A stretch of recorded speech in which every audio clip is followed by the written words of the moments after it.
오늘부터 로마서 성경 공부 세 번째 파트인 은혜가 넘치다를 함께 보려고 합니다. 바로 로마서 1장부터 4장까지 어떻게 은혜가 임했는지를 로마 교회에게 선포했습니다. 그리고 5장부터 8장까지는 우리에게 임한 그 은혜를 누리며 그 은혜 가운데 어떻게 거해야 되는지를 선포했죠. 그리고 이제는 은혜 안에 거하게 된 우리에게 이 은혜가 얼마나 넘치는지를 바울이 9장부터 11장까지 선포하고 있습니다.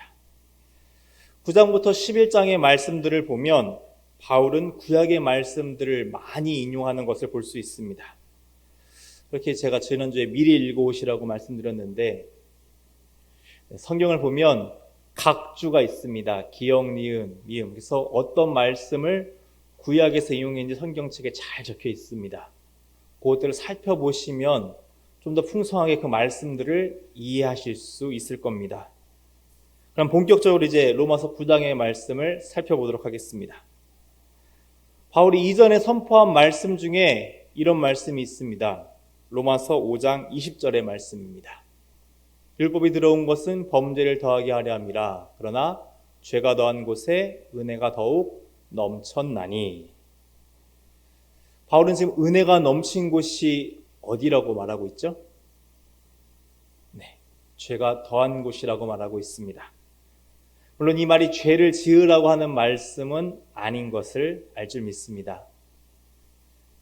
이렇게 큰 죄인한테, 죄가 더한 나한테 은혜가 더 크게 임했다라는 것이죠. 그러니까 죄가 많은 사람일수록 그런 나를 택해 주시고 은혜 안에 거하게 계신 하나님의 그 사랑을 바라보니 은혜가 더욱 넘쳤다라는 것입니다. 그러니까 받을 자격 없었는데 이런 은혜를 주시니까 참 은혜가 풍성하게 넘쳤다라는 것이죠. 그래서 이제 9장부터 11장의 말씀을 보면 힘듭니다. 그러면 죄가 더한 곳에 은혜가 넘쳤죠. 내가 죄인됨을 더 보게 됩니다. 근데 그럴수록 이 불편한 말씀을 읽을수록 여러분들께서는 저도 비롯해서 더 결단해야 되는 것이죠. 자꾸 죄의 재리로 날아가려는 우리의 죄성을 부숴버리고 어떻게 하면 하나님의 은혜를 붙잡을 수 있을까? 그리스도와 연합된 자로 살 수 있을까? 그러기 위해 성령님을 더 붙잡으셔야 된다는 것입니다. 로마 교회도 여전히 이렇게 죄성을 향해 나아가던 자들이 있었습니다. 하나님의 자녀됨을 오해하고 있던 이들이었죠. 첫 번째입니다. 바울은 자기 민족 때문에 큰 근심이 있었다입니다.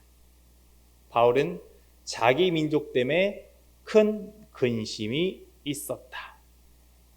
오늘 본문 말씀 로마서 9장 1절부터 5절의 말씀 중 1절부터 3절의 말씀만 함께 보겠습니다. 내가 그리스도 안에서 참말을 하고 거짓말을 아니하노라. 나에게 큰 근심이 있는 것과 마음에 그치지 않는 고통이 있는 것을 내 양심이 성령 안에서 나와 더불어 증언하노니 나의 형제 곧 고륙의 친척을 위하여 내 자신이 저주를 받아 그리스도에게 끊어질지라도 원하는 바로라. 아멘. 지금 바울이 여기서 말하는 민족, 1차적인 문자 그대로의 표현은 자신과 같은 이스라엘, 유대인들입니다. 그럼 지금 교회 안에는 유대인들이 없죠. 그럼 이 말씀은 유대인들, 과거 로마 교회에만 해당하는 말씀일까요? 아닙니다. 2차적으로는 오늘날 교회 안에 있는 종교적 불신자들을 의미합니다. 그러니까 스스로 그리스도인이라고 말하지만 은혜와 상관없이 사는 자들이 분명 있습니다. 그리고 은혜가 낯설죠. 그래서 행위를 더 말씀하는 분들이 있습니다. 내가 해야 된다라는 거죠. 신앙생활이 아니라 종교생활을 하는 분들이 분명히 있다라는 겁니다. 그런데 이런 이들을 보며 안타까워해야 된다라는 겁니다. 바울이 지금 어떻게 하고 있죠? 큰 근심 가운데 있다라고 얘기합니다. 슬퍼하고 있는 거예요. 그래서 간절히 기도하고 있다라는 거죠. 너무 마음이 아프다고 합니다. 3절의 말씀은 출애굽기 32장 32절과 33절 제가 참고로 적어놨습니다. 거기서 나오는 모세의 기도를 연상케 하고 있죠. 내가 끊어질지라도 성경책에서 생명책에서 지워질지라도 이들을 구원해달라는 그 간절함, 그것이 바울한테 있었다라는 겁니다. 물론 유대인들이 받은 특권은 굉장합니다. 먼저 택함을 받았죠. 하나님의 백성을 삼아주셨습니다. 그래서 하나님의 영광을 위해 사는 백성으로 살게 하셨죠. 그래서 그들에게 말씀을 주셨습니다. 예배하는 자들로, 언약의 복을 누리는 자들로 먼저 택해 주셨다는 너무나 놀라운 특권이 있죠. 또한 그들의 혈통 가운데 누가 태어나죠? 예수 그리스도가 태어나셨다라고 말씀은 기록하고 있습니다. 이런 엄청난 은혜를 그 유대인들에게 부어주셨습니다. 근데 그러면 뭐합니까? 종교적인 특권만 내세우며 의만 내세우며 정작 하나님의 마음을 모르고 있으니, 그렇게 죄의 길로 가고 있으니 지금 바울이 안타까워 죽는 겁니다. 저들이 다시 은혜 가운데 거해야 되는데, 하나님의 복음으로 새로워져야 되는데 자꾸 저렇게 죽음을 향해 가는 내 민족, 내 형제를 바라보며 슬퍼하고 있었다라는 거죠. 이 말씀은 그리스도와 연합되지 못한다면 아무리 좋은 것들을 가지고 있어 은혜를 받아도 소용없다, 그것을 말하고 있는 것입니다. 아무리 먼저 교회에 나와서 교인이 됐다 하더라도 그리스도와 연합된 삶을 살지 못한다면 세상의 종교를 믿는 것과 다를 바 없는 종교 생활이다라는 거죠. 십자가 집에 트로피 마냥 세워둔다고 해서 내가 예수를 믿는 것은 아닐 수 있다라는 겁니다. 우리 안에 그리스도 안에 흔적이 새겨져 있어야지, 내가 그리스도와 연합이 되어 있어야지만 이것들이 다 의미가 있다라는 거죠. 크신 은혜를 주시고 그 은혜 안에 거하게 하셨는데 정작 이 은혜를 누리지 못한 이들이 내 형제고 내 지체이니까 근심이 컸다라는 겁니다. 그래서 바울은 약속의 자녀, 하나님의 자녀가 어떤 것인지를 분명하게 선포하고 있습니다. 두 번째입니다. 하나님의 자녀는 육신의 자녀가 아니라 약속의 자녀이다. 하나님의 자녀는 육신의 자녀가 아니라 약속의 자녀이다입니다. 해당하는 본문 말씀 중 8절의 말씀만 함께 보도록 하겠습니다. 곧 육신의 자녀가 하나님의 자녀가 아니요 오직 약속의 자녀가 씨로 여기심을 받느니라. 아멘. 이 말씀은 아브라함에게 주신 말씀을 인용한 겁니다. 아브라함은 이스마엘을 먼저 낳고 그 다음에 이삭을 낳았습니다. 그 후에 후처인 구두라를 통해서 6명의 자녀를 더 낳죠. 8명의 자녀를 낳았습니다. 근데 약속의 자녀는 누구만 해당되죠? 그렇죠. 이삭만 해당된다라는 겁니다. 바울은 이스라엘에서 난 자 모두가 이 약속의 자녀가 아니라는 무서운 말씀을 하고 있는 거죠. 하나님의 백성의 특권을 받은 그 모두가 하나님의 백성은 아닐 수 있다라는 겁니다. 무엇이 그 차이를 만들까요? 말씀은 단 한 가지라고 얘기합니다. 약속을 받았는가, 그렇지 못했는가이죠. 약속을 받은 이는 이삭입니다. 그래서 이삭만 약속의 자녀가 되었죠. 근데 뭐 약속을 이삭이 잘 지켜서 그랬을까요? 모리아산에서 아버지를 그냥 두었기 때문에 이런 은혜를 받았던 걸까요? 아니죠. 그냥 하나님께서 그렇게 택하시기로 선택하셨기 때문입니다. 하나님의 주권적으로 이삭에게만 약속을 주셨기 때문에 약속의 자녀가 되었다라는 거죠. 그렇다면 누구는 하나님의 약속의 자녀가 되고 누군가는 약속 외의 사람이 되는가? 이것은 하나님의 전적인 주권에 따름임을 바울은 계속되는 말씀을 통해 선포하고 있습니다. 그래서 바울은 하나님의 주권에 대해 구약의 인물들을 한 명씩 설명하며 이것은 전적인 하나님의 주권이다 라는 것을 선포하고 있죠. 하나님의 주권 첫 번째입니다. 하나님의 선택은 사람의 행위가 아닌 하나님의 주권으로 결정된다. 하나님의 선택은 사람의 행위가 아닌 하나님의 주권으로 결정된다 입니다. 해당하는 말씀 중 11절의 말씀을 보겠습니다. 그 자식들이 아직 나지도 아니하고 무슨 선이나 악을 행하지 아니한 때에 택하심을 따라 되는 하나님의 뜻이 행위로 말미암지 않고 오직 부르시는 이로 말미암아 서게 하려 하사. 지금 여기에서 해당되는 사람이 두 명이 나오죠. 에서와 야곱이 나옵니다. 창세기 25장 23절에서 보면 하나님께서는 리브가에게 언약의 말씀을 주십니다. 그것이 오늘 본문 12절의 말씀이죠. 물론 앞선 아브라함의 때는 어머니가 달랐습니다. 사라에게서 난 자만 약속의 자녀였죠. 그런데 이번에는 엄마마저 똑같고 한 번에 태어난 쌍둥이입니다. 그런데 말씀을 보면 13절에 어떻게 기록되어 있죠? 야곱은 사랑하고 에서는 미워하였다라고 합니다. 물론 여기서 미워했다라는 표현은 우리 인간의 고의적인 그런 미움을 뜻하는 것이 아닙니다.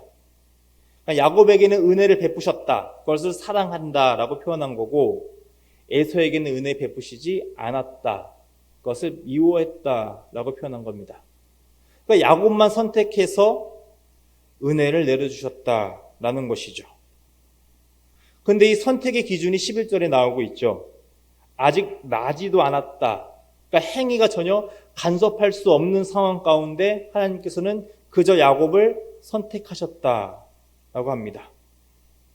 그러니까 야곱이 믿음을 보인 게 아니에요. 그의 삶에서 믿음대로 살았기 때문에 하나님께서 이 선택을 하시고 은혜를 부어주신 게 아니라는 것이죠.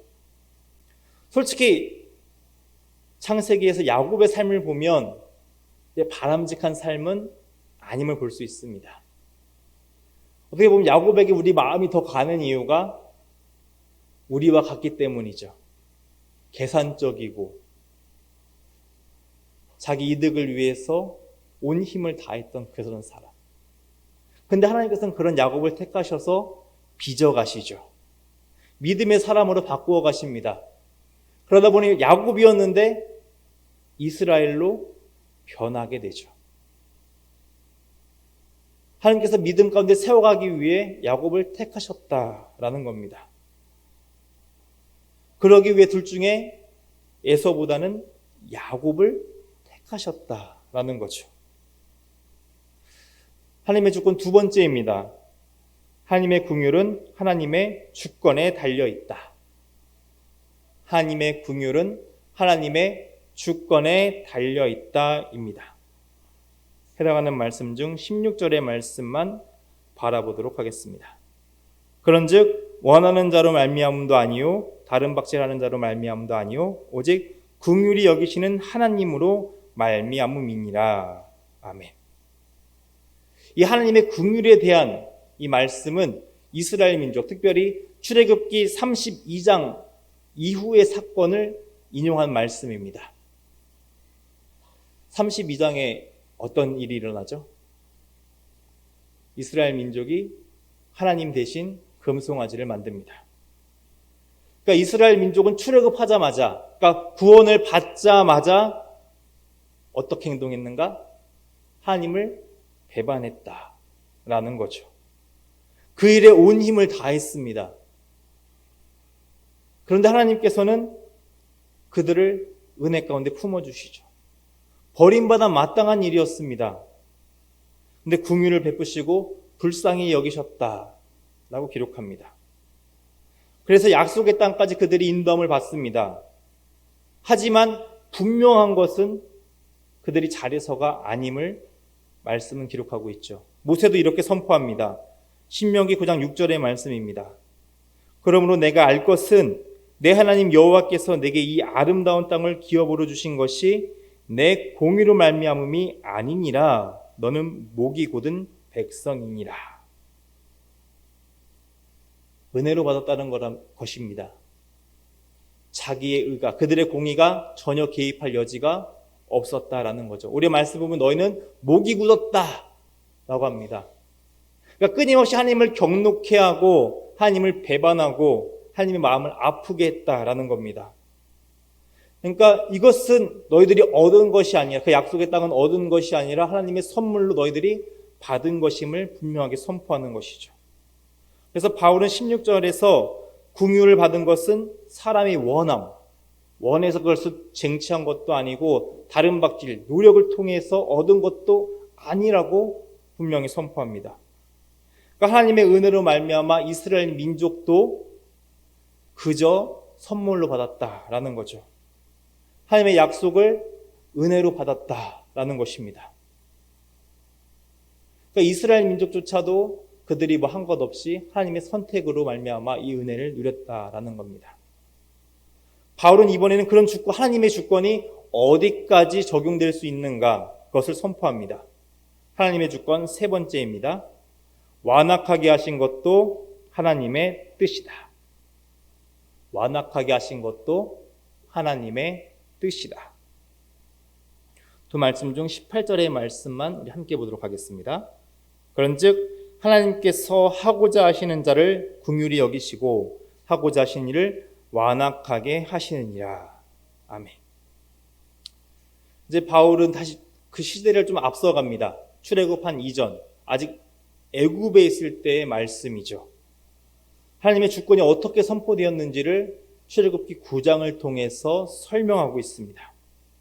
6번째 재앙이 나오는데 그때 하나님께서는 바로의 마음을 완악하게 하셨다라고 기록하고 있습니다. 그리고 왜 완악하게 하시는지를 9장 후반부에 설명을 하고 있죠. 한번 생각해 보시기 바랍니다. 바로의 마음을 완악하지 않았다면 어떻게 됐을까요? 바로가 모세가 왔는데 이스라엘 민족이 하나님께 예배하러 가서 나가야 됩니다 했는데 바로 풀어졌다면 이 이야기는 어떤 의미를 우리에게 남겨줄 수 있을까요? 하나님이 하나님 되심을 바로가 알았을까요? 이스라엘 민족이 하나님께서 그 놀라운 주권 가운데 우리를 구원했다는 것을, 그 긍휼을 받았음을 깨달았을까요? 그렇지 않다라는 겁니다. 오직 하나님께서만이 유일한 참 신이시고 이 놀라운 주권 가운데 그들을 구원해 내셨고 이스라엘 민족을 택하셨고 그것을 통해 하나님께서 영광을 받으심을 만들기 위해 긍휼히 여길 자는 긍휼히 여기셨고 완악하게 한 자는 또 완악하게 하셨다라는 겁니다. 근데 여기서 우리가 주의할 점이 있습니다. 하나님께서 완악하게 하셨다, 그 말씀을 잘 이해해야 됩니다. 우리의 마음을 나쁘게 하셨다라는 게 아닙니다. 이것은 바로의 마음을 그저 그 인간의 죄성에 살게 그대로 두셨다, 그것을 뜻합니다. 우리의 마음은 악해요. 창세기를 보면 마음의 완악한 대로, 그 악한 대로 살아가는 것이 보이죠. 사사기에서는 어떻죠? 자기 소견대로 살아갑니다.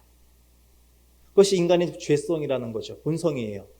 그러니까 그걸 그대로 그냥 두셨다라는 겁니다. 그러니까 로마서 1장에서 선포한 하나님의 유기, 내버려 두심이 바로 이 완악하게 하심이다라는 거죠. 여기서 중요한 건 하나님의 주권이 어디에 있는가입니다.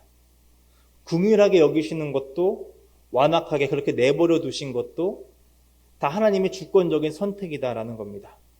이 둘 모두를 통해서 긍휼히 여긴 자를 통해서 하나님의 영광이 드러내고 완악하게 하신 자를 통해서 또 하나님의 영광이 드러내게 하시기 위해서 이 일들을 하나님께서 그렇게 주권적으로 이루어 가셨다라는 것을 지금 선포하고 있는 것이죠. 바울은 이런 하나님의 선택이 불의하시다고 말하지 않습니다. 우리가 왈가불가할 수 없는 것이라고 선포하고 있죠. 지금 우리를 통해 하나님의 약속을 이루어가는 것도 하나님의 뜻이고 어떤 일을 완악하게 하심으로써 정말 입에 담지 못할 표현으로 저런 사람도 왜 심판하지 않고 저렇게 그냥 두시는가 하는 것도 다 하나님의 영광을 위해서 그냥 이 역사를 이루어 가신다라는 것입니다. 그렇다면 이런 궁금증과 반론을 내세울 수 있습니다. 이스마엘을 비롯한 다른 아브라함의 자손들은, 에돔 자손이나 그 에서의 후손들은 바로와 같이 하나님의 사랑을 받지 못한 이들은 그것 때문에 심판받는 게 억울하지 않는가?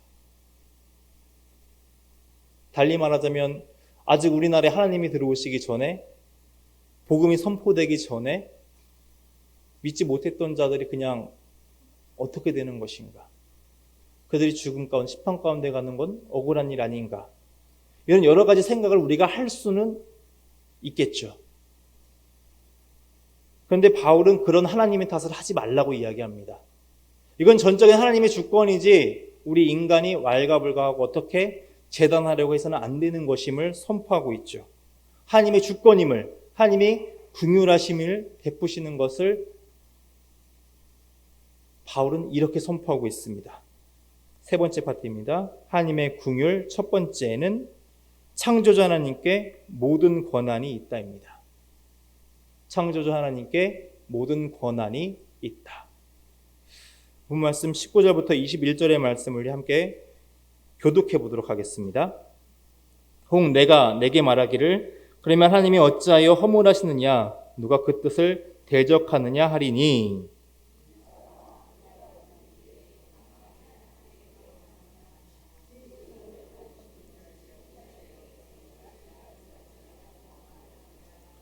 함께 읽겠습니다. 토기장이가 진흙 한 덩이로 하나는 귀 쓸 그릇을 하나는 천이 쓸 그릇을 만들 권한이 없느냐. 그러니까 이 말씀은 사람들이 스스로 신의 자리에 올라가기를 참 즐겨한다라는 겁니다. 선악과가 처음에 그랬죠. 하나님과 같아질 것이다.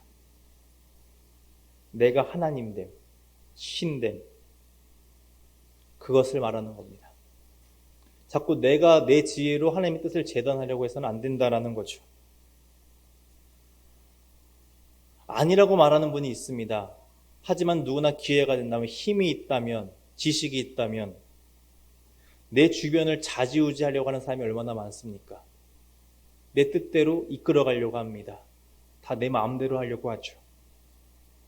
그러니까 인간의 죄성은 기회만 주어주면 언제든지 그것을 꽃 피울 뿐이지 다 가지고 있다는 겁니다. 지금 이곳에서 바울이 인용한 이사야 29장 16절의 말씀은 이스라엘이 책망 가운데 선포되는 말씀입니다. 그러니까 어두운 곳에서 그들이 암약을 꾀하고 있었던 거죠. 다 자기들 마음대로 할 수 있을 거라고 장막 뒤에서 다 주무를 수 있을 거라고 생각한 그들에게 하나님의 심판이 임할 것이다 라는 말씀입니다. 그들이 오만과 교만을 책망하실 거다라는 거죠. 그러니까 하나님의 이런 선택, 주권에 대해서 자꾸 토를 달지 말라라는 겁니다. 간단히 말하면 내 주제를 알아라 라는 거죠. 하나님께서 어떤 분이신지 알면 그렇게 반론하고 불공평하다고 말할 수 없다라는 겁니다. 그저 하나님께서는 귀 쓸 것을 귀 만드십니다. 그리고 천이 쓸 것은 천이 만드시죠. 그냥 이것은 하나님께서 이 세상을 창조하시고 그 섭리 가운데 이끌어 가시는 하나님의 뜻입니다. 하나님의 섭리고 하나님의 주권이죠. 이것은 비밀입니다. 우리가 알 수 없는 거예요. 알려고 해서도 안 되는 것이죠. 그저 우리는 하나님의 그런 절대적인 주권에 순종하며 감사함을 고백하면 됩니다. 그것을 바라면서 이 말씀을 선포한 것이죠. 근데 우리는 자꾸 호기심이 있어요. 더 알려고 하죠. 하나님의 주권이 어디까지 작용되는가? 선택은 어디까지 택함을 받을 수 있는가? 그런 호기심의 질문이 세종대왕과 이순신은 구원을 받았습니까? 이런 질문들입니다. 알 필요가 없는 거죠. 또 너무 모른 척해서도 안 됩니다. 하나님의 주권은 비밀이니까 나는 몰라도 돼. 이것도 잘못된 거죠. 그저 하나님의 주권과 이 놀라운 신비에 대해서 우리가 택할 것은 그럼에도 그 놀라운 신비 가운데 나를 택하심에 대한 감사를 고백해야 된다는 겁니다. 수많은 이들 중에 택하지 않으신 자들이 분명히 있다고 말씀은 기록해요. 근데 왜 하필 나를 택하셨는가? 이 은혜가 왜 나한테 주어졌는가? 그것에 대한 감사를 고백해야 된다는 거죠. 하나님의 뜻이 있어서 완악함과 미움 가운데 버려두신 이들이 분명히 있어요. 근데 나는 사랑해 주신 거죠. 왜 그들을 미워하셨는가에 대한 관심을 가지시는 게 아니라 왜 이런 나를 사랑해 주셨는가에 대해서 감사를 고백하고 그것에 대해 더 은혜에 대해서 집중해야 된다는 겁니다. 나를 이렇게 귀 있을 그릇으로 삼으신 하나님께 감사하며 그리스도와 연합된 삶을 살아가겠음을 고백하는 삶을 살아야 한다고 이 말씀을 선포하는 것이죠. 계속되는 말씀을 보면 이 은혜가 어떤 은혜인지가 나오게 됩니다. 두 번째입니다. 하나님의 긍휼은 이방인들에게까지 미친다 입니다. 하나님의 긍휼은 이방인들에게까지 미친다. 해당하는 말씀 중 24절부터 26절의 말씀 우리 함께 보도록 하겠습니다. 이 그릇은 우리니 곧 유대인 중에서뿐 아니라 이방인 중에서도 부르신 자니라. 호세아 글에도 이르기를 내가 내 백성 아닌 자를 내 백성이라 사랑하지 아니한 자를 사랑한 자라 보리리라. 너희는 내 백성이 아니라 한 그곳에서 그들이 살아계신 하나님의 아들이라 일컬음을 받으리라 함과 같으니라. 아멘. 이번에 바울은 호세아 선지자의 말씀을 인용합니다. 호세아의 아들들 이름 아시나요? 자녀들의 이름? 로암미, 내 백성이 아니다. 또 하나는 로루하마, 내가 사랑하지 않는다 입니다. 이스라엘 백성을 심판하시면서 경고의 메시지를 주신 것이죠. 하나님께서 더 이상 이스라엘 백성이 내 백성이 아니다. 내가 더 사랑하지 않겠다. 이 자녀들을 통해 선포하신 것입니다. 그러니까 유대인들의 표현으로 하면 하나님께서 그들을 이방인 취급하시겠다 라고 선포하신 것과 같습니다. 그런데 하나님께서 그런 이스라엘의 범죄함에 대해서 진노의 그릇을 들어 부으셔야 되는데 어떻게 하시죠? 말씀을 보면 오래 참은 심과 관용을 베푸셨다라고 기록합니다. 그래서 그들을 다시 돌이키시고 회복하는 은혜를 주시죠. 그래서 그들을 어떻게 다시 부르시겠다라고 합니까? 내 백성이다. 압니다. 내가 사랑하겠다. 루하마다 라고 부르신다고 합니다. 근데 이번에는 이스라엘 민족뿐만 아니라 이방인에게도 그 영역이 넓혀집니다. 하나님의 영광을 알고 그 풍성함을 고백하는 자들, 그러니까 하나님께서 하나님 되심을 고백하는 이방인들에게도 하나님의 아들이 되는 은혜를 같이 누리게 하시겠다라는 것이죠. 그래서 이방인을 또한 하나님의 백성임을 선포하십니다. 하나님께서 사랑하시겠다라고 선포하시죠. 앞선 아브라함의 자손들은 약속의 자녀가 아니었습니다. 근데 지금부터는 그들 중 일부가 약속의 자녀로 들어오게 되죠. 에서의 후손들 중에서도 미움이 아니라 일부는 하나님께 사랑받는 자들로 돌아오게 됩니다. 바로의 후손도 마찬가지겠죠. 완악하게 하신 그곳에서 돌이켜서 하나님의 긍휼을 잇는 자로 삼으신 자들이 있다라는 겁니다.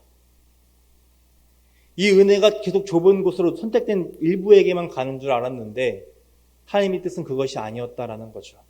이들을 통해서 하나님께서 영광을 드러내게 하시고 하나님의 영광을 바라보며 하나님께서 하나님 되심을 고백하는 자들에게 이 은혜가 흘러넘치게 하시겠다.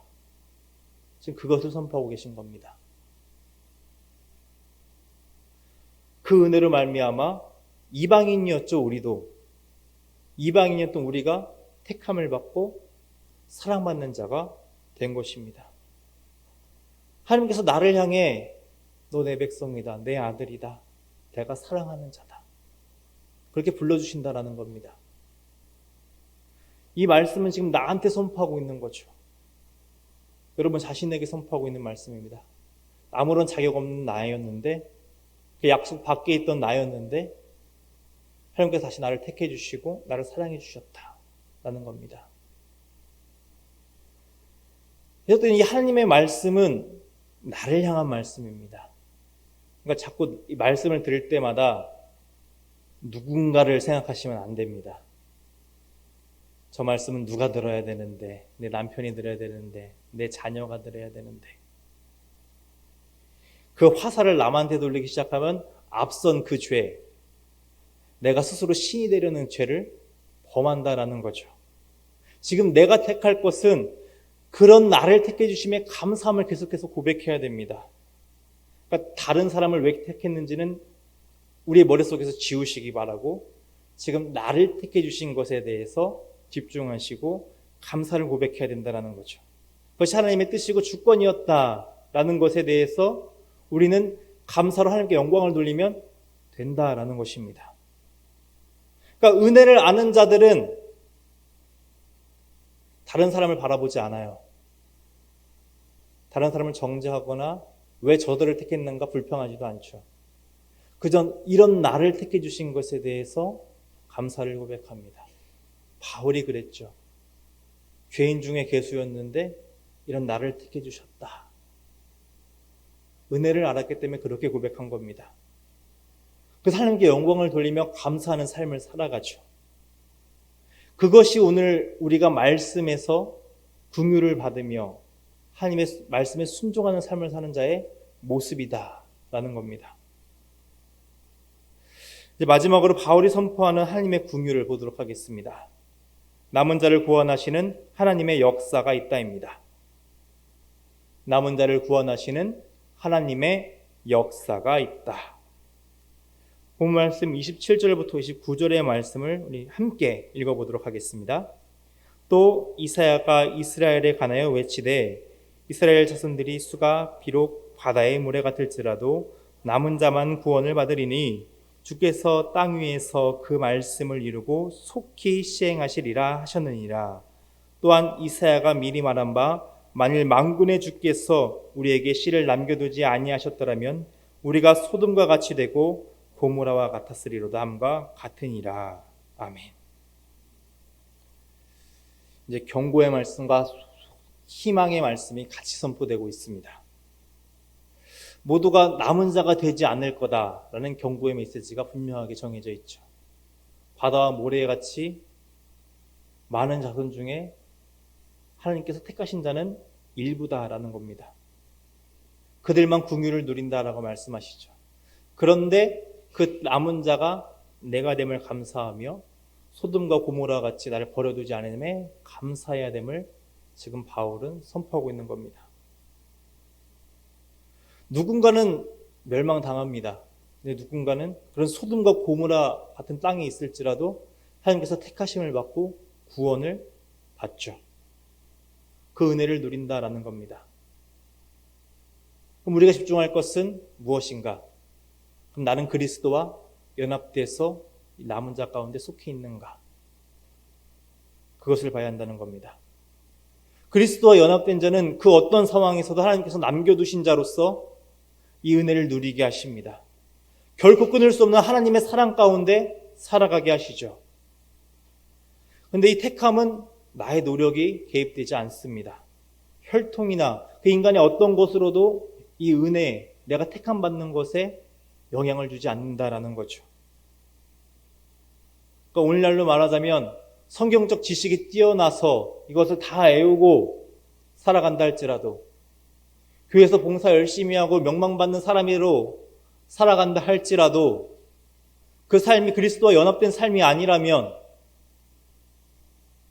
단순히 이것은 지식에서 끝나고 섬김은 노동으로 끝난다라는 겁니다. 그것이 택함을 받는 기준이 아니다라는 거죠. 바울은 하나님께서 그것을 주권적으로 택하셨고 은혜 가운데 주셨다라는 것을 로마서의 말씀 통해서 계속해서 선포합니다. 그럴 자격 없는 나였는데 그리스도께서 긍휼을 베푸셔서 하나님의 자녀가 되었고 아빠, 아버지로 부르게 되었다. 그것을 말하고 있는 거죠. 제가 이 보은교회에서 목사로 사역하고 있는 것에 대해서 제 친구 목사들은 괜찮냐라고 묻습니다. 다들 아는 거죠. 모교에서 사역이 힘들다라는 것을 물어보는 겁니다. 여기 계신 분들 중에 몇몇 분들은 제 어릴 적 모습을 기억하실 겁니다. 꼬맹이, 지금 저희 막내 나이 때부터 초등학생, 중학생, 청년을 지나기까지 제 모습들을 보셨죠. 어떻게 커왔는지 알고 있습니다. 심지어 저는 저희 부모님과 제 형제 앞에서 사역을 해야 됩니다.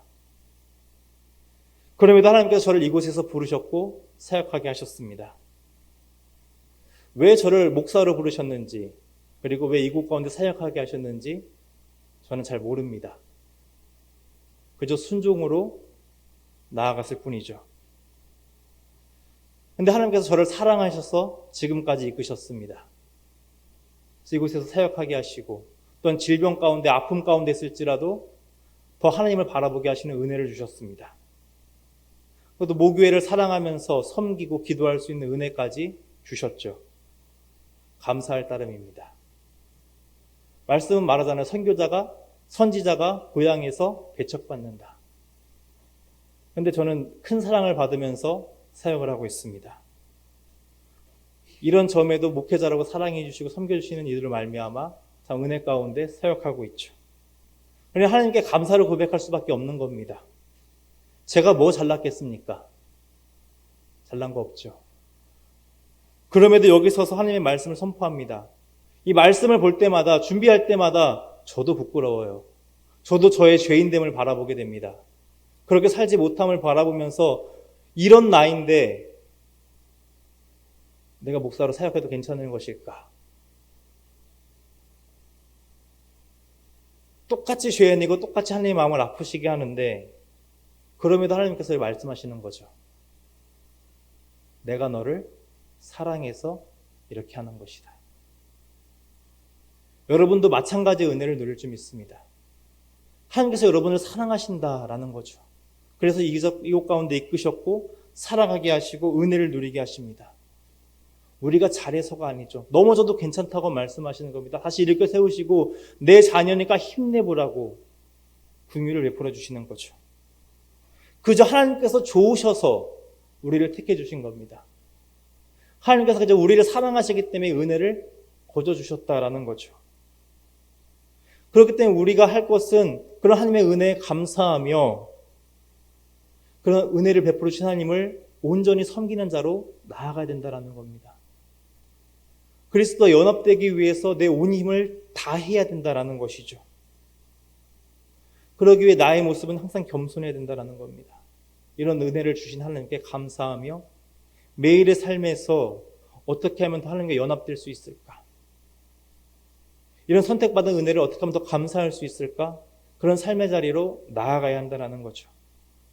그러기 위해서 그리스도와 연합된 삶을 살기 위해서 계속돼서 내 안에 생기는 종교적 불신들, 행위, 여러 가짜 모습들을 계속해서 끊임없이 경계해야 된다는 겁니다. 이제 계속되는 로마서 이 세 번째 파트는 이 9장부터 11장의 말씀은 이것들을 선포합니다. 우리가 경계해야 될 것이 있다. 이 은혜가 넘치는 곳에 살아가야 되는 우리이기 때문에 버려야 할 것이 있다. 종교적 특권의식에 빠져서 유대인과 같이 그런 종교적 불신자의 자리로 나아가지 말아라.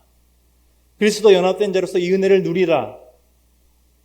그것을 계속되는 말씀을 통해서 선포할 겁니다. 그러다 보면 더 많은 찔림이 있을 거예요. 더 많은 아픔이 있겠죠. 근데 그럴수록 우리가 해야 될 것은 그런 나이인데도 나를 택하셔서 이 자리에 세워주시고 이 은혜를 부으신 하나님의 사랑에 감사를 고백해야 된다는 겁니다. 그리스도와 연합됨을 허락하신 하나님께 감사를 고백하며 하나님의 자녀됨을 하나님의 주권적으로 선택하셔서 그 긍휼을 나에게 베풀어 주심을 감사하는 삶을 살아가기로 결단해야 된다는 거죠. 그래서 계속되는 말씀을 읽으실 때 불편해하시지보다는 어떻게 하면 내가 더 연합될 수 있을까? 그리스도와 하나 될 수 있을까를 더 고민하시면서 말씀을 미리 읽어오시고 이 자리에 함께 하셨으면 좋겠습니다. 그래서 그리스도와 연합됨을 내 삶 가운데 회복하셔서 하나님의 긍휼을 충만히 누리시는 여러분들이 되시기를 주님의 이름으로 축복합니다.